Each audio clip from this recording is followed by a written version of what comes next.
전세 가격이 또 오른다. 버티기 수요가 증가해서 그렇다. 아파트는 망고쌤. 월세 부담이 커지자 임대차 수요는 속속 전세로 돌아서며 수요가 늘었다. 전세 사기 적은 상급지 아파트 수요 늘면서 매물도 빠르게 사라지고 있다. 인기 평형대 전세 물건은 희소하다. 가격이 올라간다. 그래서 2억이 올랐다. 월세 부담이 커지자 임대차 수요 속속 전세로 들어갔다. 이런 이야기가 있는데 요거는 제가 보기에는 잘못된 이야기다 라고 생각합니다. 제가 이거 연애연방에서는 이야기 많이 했는데 월세는요 이렇게 천천히 올라요. 그런데 전세는 이렇게 하면서 올라요. 월세가 부담이 돼서 전세로 수요가 넘어갔다기보다는 이 구간에서는 월세가 더 매력적인 거고 이 구간에서는 전세가 더 매력적인. 지금 이 구간을 지나 이 구간으로 오고 있다라는 거죠. 그래서 주택은 필수제잖아요. 반드시 당신은 당신 집에 살 것인지 남의 집에 살 것인지 한 가지를 선택해야 된다라는 게 이 주택이라는 시장의 특징이라는 거죠. 그래서 다시 임대로 가게 되면 전세로 살 것인지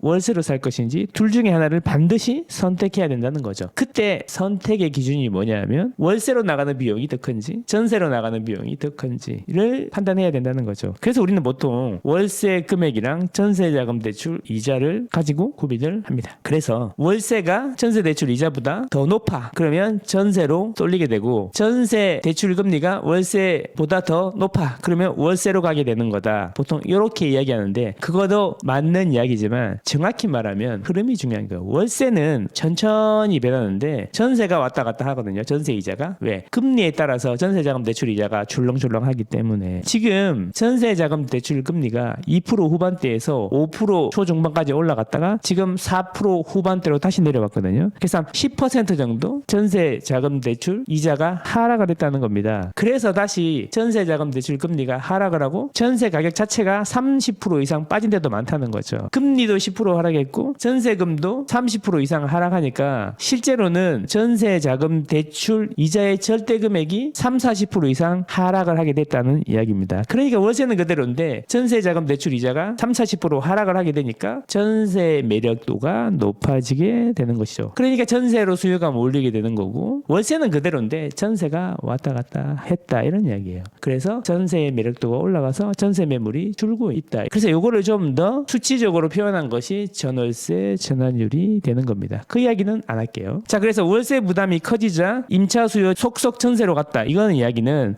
어떻게 보면 맞지만 더 정확히 이야기하면 전세 가격이 많이 내리고 이자도 내려가서 상대적으로 전세의 매력이 올라갔다. 이렇게 이야기하는 게 맞습니다. 자, 그러면 문제는 이제 전세가 이제 어떻게 돼요? 떨어지니까 전세 수요가 늘겠네. 학군지는 수능이 끝나고 나면은 이제 전세 월세를 막 구하러 다니거든요. 애 시험 치는데 막 집 구하러 다니고 이러지 않는다는 거예요. 그러면 11월 중순 이후부터 전월세 시장이 다시 들썩 할 수 있다는 거죠. 중요한 거는 학군지에는 특이하게 집을 매도하는 사람이 적고요. 전월세를 넣는 사람들이 많습니다. 그래서 학군지부터 해가지고 달싹달싹 할 거다. 나 같으면 학군지에 집을 갈아타기를 한다면 수능 끝나기 전에 지금 분위기 좀 약간 다운됐을 때 집을 계약하고 전월세가 들썩들썩한 12월이나 1월 달에 잔금하는 조건으로 하면은 싸게 사서 전세를 세게 넣을 수 있겠네. 참 효과적인 방법이다. 자, 그래서 월세 부담이 늘면서 다시 전세로 돌아선 수요자, 가을 이사철. 가을 이사철은 잘못된 말이다. 누가 요즘에 가을에 이사를 갑니까? 요즘에는 가을에 이사 안 갑니다. 옛날에는 겨울에 추우니까 가을에 이사를 간다 이렇게 이야기했는데 가을에는 이사를 안 가고요. 가을에는 이사 갈 거 계약을 하죠. 늦은 가을이죠. 더 정확히 말하면. 그리고 아파트에 사시는 분들은 대부분 아이들이 있기 때문에 방학 때 이사를 가십니다. 특히 아파트 많고 학군지는 겨울 이사철이라고 하는 게 맞습니다. 그래서 전세값을 상승을 견인하고 있다. 서울 일부 상급지에서는 전세 매물도 큰 폭으로 줄었다. 당연하겠죠. 전세는 입주 물량하고 관계가 많으니까. 그리고 제 생각에는 역전세가 여전히 계속되고 있기 때문에 역전세를 미리미리 대비하기 위해서 전세를 놔서는 전세 금액을 돌려줄 수가 없기 때문에 매매로 내놨는데 가격이 많이 올라서 뭐 팔리면 팔리고 뭐 아니면 말고요. 왜 어차피 전세 보증금 받았는데 대출 받으면 되니까요. 이렇기 때문에 전세로 나올 매물들이 또 매매로 돌아가고 더 전세가 급하게 되지 않았나 이런 생각을 합니다. 그래서 역전세 때문에 전세가 더 빨리 오르는 거 아닌가? 이런 말도 안 되는 이야기가 성립할 수도 있겠다라는 생각입니다.